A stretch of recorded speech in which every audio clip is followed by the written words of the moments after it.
Welcome to the Mama's Geeky Show. Hey everyone, Tessa Smith here, and this is the Mama's Geeky Show. Now you might know me from my YouTube channel, Mama's Geeky, or you might know me from mamasgeeky.com. But now I have a show and I'm so excited to share it with you. This is my first episode, so let me tell you a little bit about what the Mama's Geeky Show is going to be all about. Tuesdays and Fridays at 10 a.m. Eastern Time, you guys are going to get a brand new episode from me dropping on Facebook and YouTube at the same time. So either one is fine. Make sure you check it out. You don't want to miss them. I'm going to be covering all things entertainment, movie reviews, television shows, pop culture, comic books, video games, board games, all that fun stuff. While I'm stuck in quarantine, I figured, why not get this show started? It's something I've wanted to do for years. So on this very first episode of the Mama's Geeky Show, I am going to talk to you about two things. The first is I'm going to give you a quick review of Trolls World Tour. It became available to rent at home on April 10th, and I'm going to give you the reasons why I liked it, or maybe why I didn't like it, so stay tuned for that. But I'm also going to talk to you about Borderlands 3. This is a game I am obsessed with. I can't stop playing. It's been like all I am doing in my quarantine, you guys. I should be doing work, and instead I'm just playing Borderlands 3 for hours and hours on end. So I'm going to tell you why you should start playing that game, especially if you are a gamer like me. But first up, let's get into Trolls World Tour. So Trolls World Tour is the second movie. It came out on April 10th. You're able to rent it for $20. I believe it's $19.99 for 48 hours. So you can watch it as much as you want within that 48-hour period. My daughter's watched it 5 times. My husband and I watched it like once, 1.5. I mean, we kept popping in and out as the girls were watching it more and more. But, you know, it was a cute movie. It was good. Nowhere near the first one. So let me explain a little bit to you about why it irked me so much, okay? Listen, I'm going to describe this movie and you tell me if it sounds like anything else to you, okay?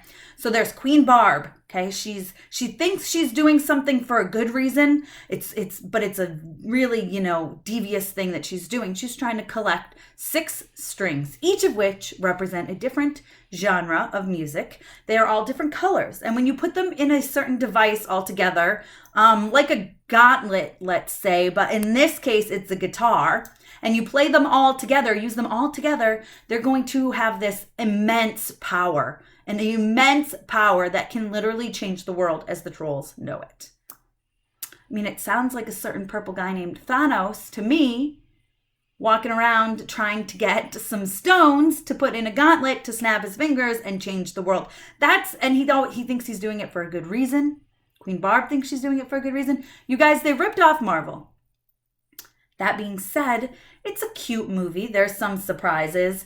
There was a couple of twists that I was like, oh, okay, I didn't see that coming. There was some twists that I was like, oh, I totally saw that coming.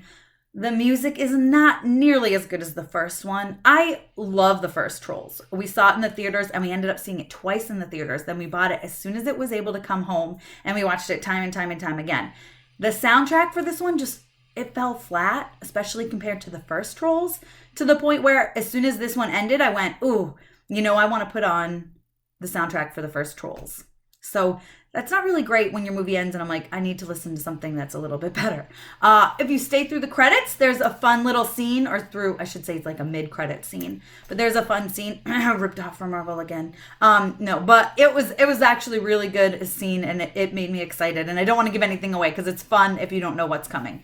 But overall, I mean, the movie it's good. It teaches good lessons. Of course, it teaches kids that everybody's different and that's okay. And you don't need to be the same. It also gives you a little lesson on music history, which is a lot of fun, really cool. I don't want to give major spoilers, but it's out now. You can rent it for $20 for 48 hours. I suggest if you have kids, totally worth it.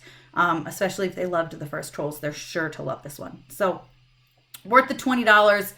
Check it out. If you don't have kids, maybe not worth it to rent right now because, $20 is more than you would pay for your own movie ticket. But, it's fun. I'm glad that they released it so that we could see it from home. It saved my family money, and we definitely got our money's worth out of the $20. But yeah, so be sure to check it out, Trolls World Tour. If you do, come back and let me know what you guys think.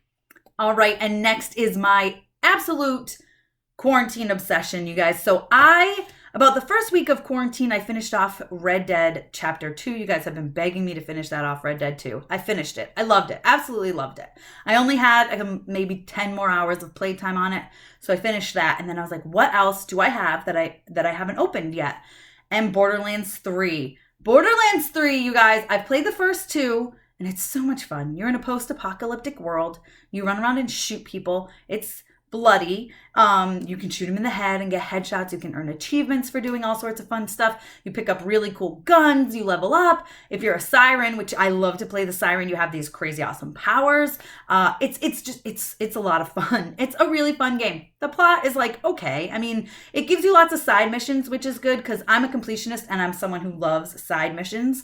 I love to go around and literally do everything I can. Like, there's this little guy that hangs out with you. He's called a claptrap. He's this little robot thing. And one of his side missions is just to go around and grab pieces from destroyed claptraps so that you can make him a girlfriend, which is a lot of fun. I'm working on that mission right now. But there's also a mission, you guys, what other game can you play where you literally have to harvest the brain from a recently killed human and put it in a ratch, which a ratch is like a little bug thing. They're very deadly and you have to kill them all. But this one's good. You got to put the brain in to make him happy because he's already done that to his friend. So now you got like 2 ratches with human brains. Oh my gosh, it's so much fun, you guys. It's so much fun. It's such a fun game. I have a blast playing it. I can sit down and start it and all of a sudden it's like 10 hours later and I'm like, oh, I did nothing today. I just played this game all day. It's really, really fun.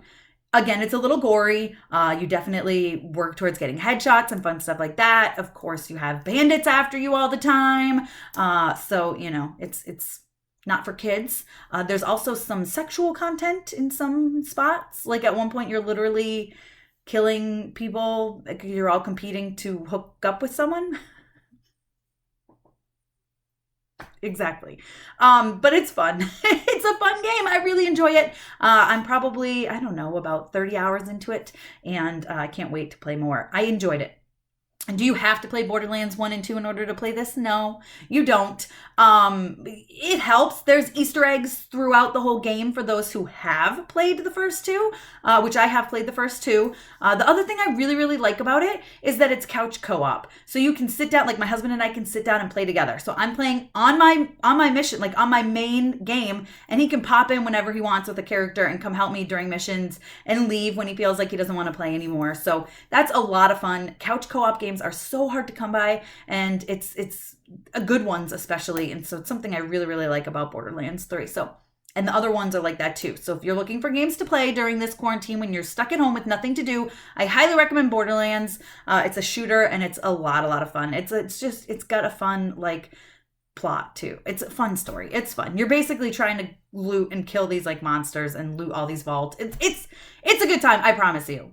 And before I close out this episode of the Mama's Geeky Show, I want to talk to you about something really fun. James Gunn, one of my favorite people in the entire world, James Gunn, he tweeted out the movies that are sequels to movies that he feels are better than the original. And he made waves, you guys. When he said Gremlins 2, people went bananas. They think he's wrong. There's tons of great ones on the list. The Dark Knight, personally, 100% agree with him there. I don't know, though, if I came down to Guardians, he says they're both his babies. I would say that Volume 1 is better than Volume 2. He also called out Empire Strikes Back and lots of other great films, and I want you guys to let me know what you think sequel was better than the original. Thank you so much for tuning in to the Mama's Geeky Show. Don't forget, I'm coming to you on Facebook and YouTube every Tuesday and Friday at 10 a.m. You guys don't want to miss it. I'm Tessa Smith for the Mama's Geeky Show.